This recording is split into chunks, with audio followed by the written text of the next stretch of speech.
Hey guys, welcome back to another episode of Everquest Old School. And on this episode, we are playing my Cleric today, High Elf, Tunar God, as well as we are over in the throne room inside Crushbone. Now, this is an incredibly good room to get into if your group is capable of doing it. If you guys watched my video earlier yesterday, you will see that I got in a group in here, and some of the same people that are in this group were with me. It didn't quite work out too well. We didn't have the... I guess it was just the tank, because my healing ability is not that great yet. I don't have the power basin to really heal a tank that can't quite tank it as well as they should, or as well as I would like, I guess is the word to use. Because... oh great, got an oracle over here. So whereas my power was going up, is now not. Go ahead and hail it, so they know that it's here.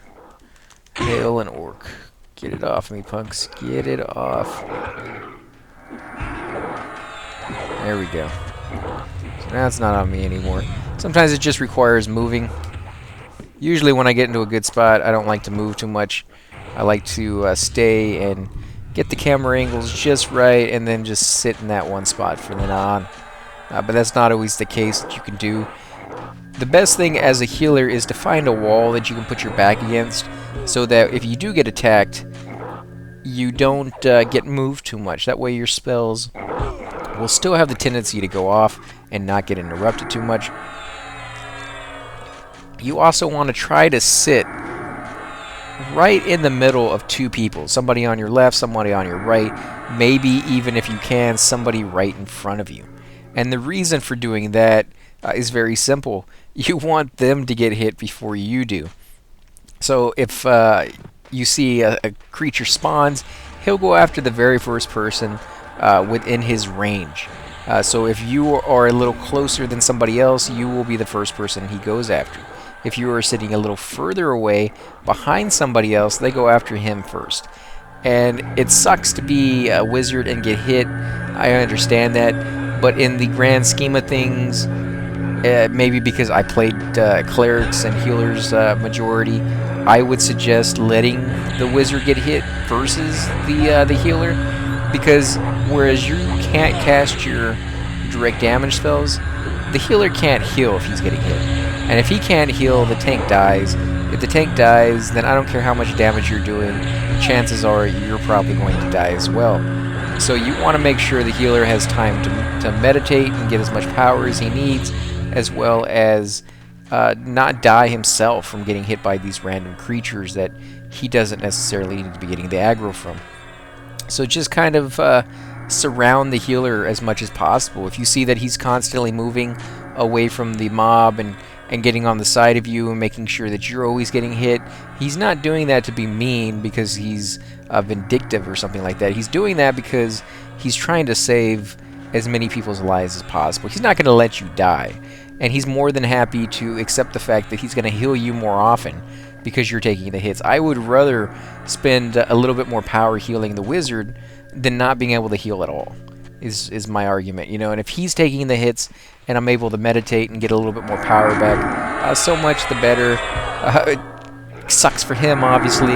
He didn't sign up to be a tank, but you don't always have an abundance of tanks in your group that can kind of surround your cleric. And in a room like this where there's really not a safe place to sit, you kind of have to make do the best you can. There's other rooms where there are safe places to sit, and everybody will literally sit right on top of each other. In situations like that, there's no give and take, really. You don't have to worry about people really getting aggro one over the other, because you shouldn't nobody in that area should get aggro at all. It should be just on the tank, and that would be ideal. But in situations that aren't so, you kind of have to make the best of what you have, and in that situation, you want to sit in the middle. Hey Dim, want this heavy two-hander for your collection? Ha ha ha. Very funny. Because I was so overweight there for a while. I think I'll pass on that one. But yeah, I was so overweight here, it was becoming a running joke because I had picked up so many weapons, I could barely move, literally just crawling little bit by little bit. He's just gonna push you off the bridge and out into the corpse of the water and watch you drown. Yeah, I could see him doing that. It'd be funny though. Well, in the game, not in real life, that would suck. But yeah, with the amount of weight I have right now, they should have incorporated that into the game. That if you're over encumbered, you sink like a stone, but you don't actually do that in this game. That's one of the few things that I never really ever thought about that they didn't incorporate, but that's funny. Go ahead and sit back down. Of course, the Legionnaire likes to get me. There we go. I can sit back down now, but there's a chance he'll turn around and hit me. No, he didn't do it this time, thankfully. There we go. Doing pretty good. But yeah, the spacing and trying to figure out the best placement for your class can be a very difficult thing sometimes. And every class is going to need different requirements and so on. So I know wizards, for some of their spells, have to have a clear line of sight. So they can't be around a corner. They can't have a desk or a chair in their way. And so sometimes the best place to sit for a healer who doesn't have to worry about line of sight, I can heal through a wall most of the time, isn't going to work for that wizard. He may have to be on the opposite side, which is a little bit more dangerous and unsafe compared to other places in the room. But the rogue will constantly be moving around, trying to get that backstab, trying to get behind the enemy, and so the tank has to be aware of that, because sometimes the tank will pull the creature in, and the tank may be all the way against the backside of the wall, and the creature will stand at the door now that he's able to see you and just cast spells on you, and that kind of sucks because now the rogue has to leave the room and do the backstabbing out there, which may not be too safe for him to do. He may get ads and things of that sort. So you kind of want to pull it in as much as possible. There is a trick to that. That's simply to come around the corner, go into the room, and turn the corner. And so the creature will literally have to come all the way into the room to use his spells. That's not the spell I wanted to cast. Because a lot of the times the creatures need a clear line of sight as well. That's one of their restrictions they have. Not always, but most of the time they do. So these are little tips that you might want to try out, see how they work for you. You'll learn different things as you play through the game, best ways to pull certain rooms and other things of that sort. But it really is just experience playing whatever class you're doing. If you guys have any tidbits about certain classes, like rogues, I've never really played. Wizards, I've never really played. I've known enough of them, and I've seen how they play to be able to give you a little bit of tidbits and little restrictions and things of that sort that they've run into, little problems. But as far as what spells to use, like how often do you cast them, you guys want to leave that down below, you're welcome to do that. I know I had a monk leave a comment below letting me know that at one point you get a piece of armor that allows you to summon more bandages. You have to go through this whole long quest line or something to get this piece of armor, and then you can summon free bandages forever, which is pretty useful. So if you guys remember what the name of that armor was, what quest line that started, how hard was it, things of that sort, leave that down. If you know a piece of armor that every Shadow Knight should have, or every Cleric should have, leave that down below. Just little tidbits like that you feel like you want to share, a little knowledge, because this game is so vast, so big, that there's really, I can't imagine there's even one person out there who knows everything about everything. It's just, I don't think it's possible. There's probably people out there who know vast information, vast wealth of knowledge when it comes to this game, but even they will be stumped by something eventually and have to go out and look it up and try to figure it out themselves, whereas there may be somebody who's a noob who knows exactly how to do that one thing that guy doesn't know how to do. So it's always good to just share this information. It's kind of like in the old days where the teacher would say there's no stupid questions, just stupid people who don't ask questions. And so I kind of feel the same way, that If you got a question, ask it. I'm not going to make fun of you for it, even if it's something very, very simple. I had just done a video with Kevin, one of our viewers who's been watching for quite some time. I did it over in Everquest 2, and he was coming over from Everquest 1, so he was asking some questions, and he felt like he didn't want to bother me with too many at the beginning, and I'm like, we got to get you accustomed to the game. I remember what it was like when I first started, being just so overwhelmed, going from like one game to another, and starting out and just not knowing what anything does, and you have like a gazillion questions, and yeah, you don't want to take advantage of somebody's hospitality and just berate them with questions. But when it comes to me, I don't mind that. I don't mind sitting there for an hour and just telling you all the questions. This Oracle guy is really a killer, man. That guy is a punk. Come over here and sit down right next to the cozy Legionnaire. At least I know I'm safe over here. Just letting that guy take the hits for me. Oh, I feel so bad, but now you got to remember that if you're a tank, you need to keep track of this, and you need to. I don't know if they even see it. There we go. Finally, they see it. It's like hidden. You need to keep track of things that are popping in the room. Of course, if you're a caster and you get hit, it's best for you to let them know that you're getting hit. Let them know that there's a pop in the room and that you want to kill this stuff. Mohawk pads if you want some. Everybody wants some. Why don't you? There we go. Yeah, he can take hits pretty well. That's a lot of hit points. He must be a tweak. He must have a lot of nice armor on underneath all that stuff. Just a little dagger. I hadn't seen that one before. Royal Guard. That's from upstairs. You can go right behind where that chair is. You'll see that big emblem right there on the chair. That's the throne, which is why they call it the throne room. Nobody actually sits on the throne.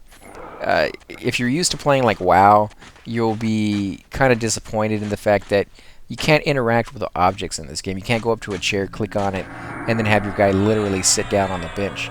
The best you can hope for is to step on one of these benches here and then, sit down Indian style on the chair, or cross-legged, however you want to refer to that style of sitting. I'm not trying to be discriminatory in any way against Indians. It's just that's what it was always referred to as when I was a kid. But you use that style of sitting, and then that's the best you can possibly hope for sitting down on those benches. Whereas in WoW, you literally can interact with the chair and sit down. He pulls it out, has like a whole little animation type thing. You don't have that in this one. So when the creature spawns, he doesn't spawn on the throne. He spawns in front of the throne, because he can't interact with it either. I'm going to be out of power here. And he's blind. So he doesn't even know how low his life is, which is a shame. Because if you don't know how low your life is, you don't know to back away a little bit, to give yourself a little breathing room, to not take the aggro. You're good. Of course, he can't see that if he's blind. He can't see your response either, which is why voice chat comes into play so well in these types of games. When I first started these games, I was the typist that used your index finger, and I would just, one finger at a time. Where's the P? Where's the O? And just do it like that. I didn't know where anything was. And as I played this game, I actually learned how to type with both hands, and now I can type like 120 words a minute. It just, because it kind of forces you to type in situations that are rushed. It's giving you plenty of time that's downtime, where you can kind of sit there and type at your leisure, while you're waiting for the boat, or while you're waiting for a raid to start. Plenty of things that you have no rush at all. But if you're the puller, if you're the guy who has to go out and grab mobs, you sometimes have to answer questions or type something that you didn't normally expect to type. Like, you would normally have certain hotkeys that say train or bad pool or I'm gonna die, just don't heal me, stuff like that. But when something unexpected happens, like I just pulled this guy, he went down some weird hallway that he's never gone before and disappeared. Don't know what's going to happen, but I'm pretty sure it's not going to be good. That's not going to be a common response you're going to make a hotkey for. But you're going to have to type that out pretty fast if you don't want your group to heal you and maybe pull aggro towards them when 150 creatures come calling for you.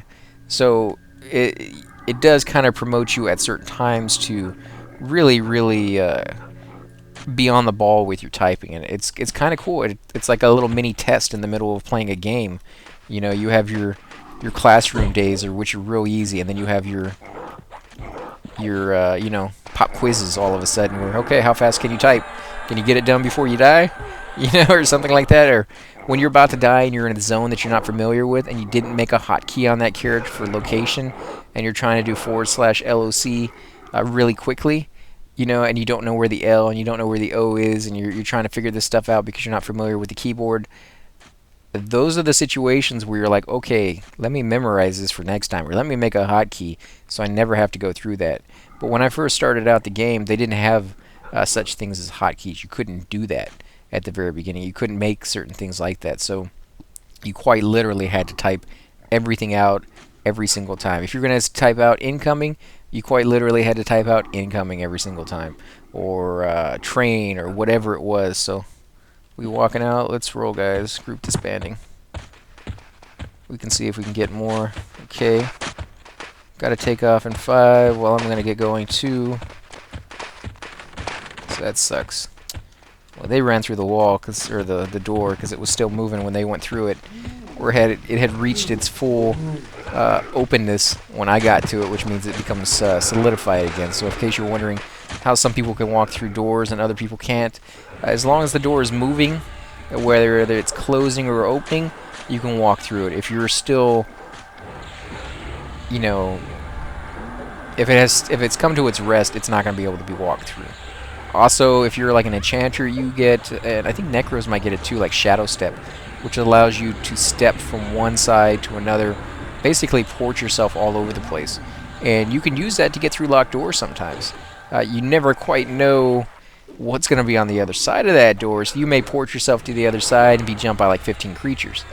If you're high enough level, those creatures don't attack, you're fine. You just got through a locked door, didn't have to go through the pain of finding the key and killing the creature for it and all that other stuff.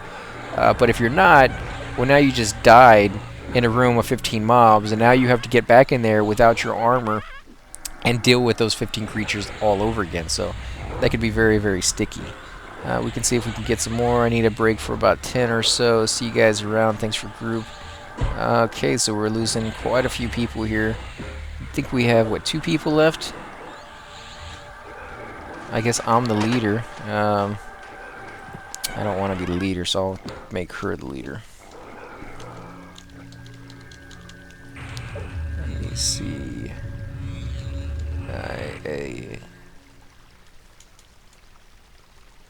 So she's the leader now, at least. Guess that's it. Thanks for group. Okay, so he's leaving as well. Okay, I guess that's going to be the end of this video, guys. I'm sorry it's so short. I may just go ahead and add on a whole nother video to it with another group. But I want to thank you guys for watching. And if you like these videos, please take a moment and hit the like button and subscribe. Definitely helps grow my channel. I greatly appreciate it. And I'll catch you guys later.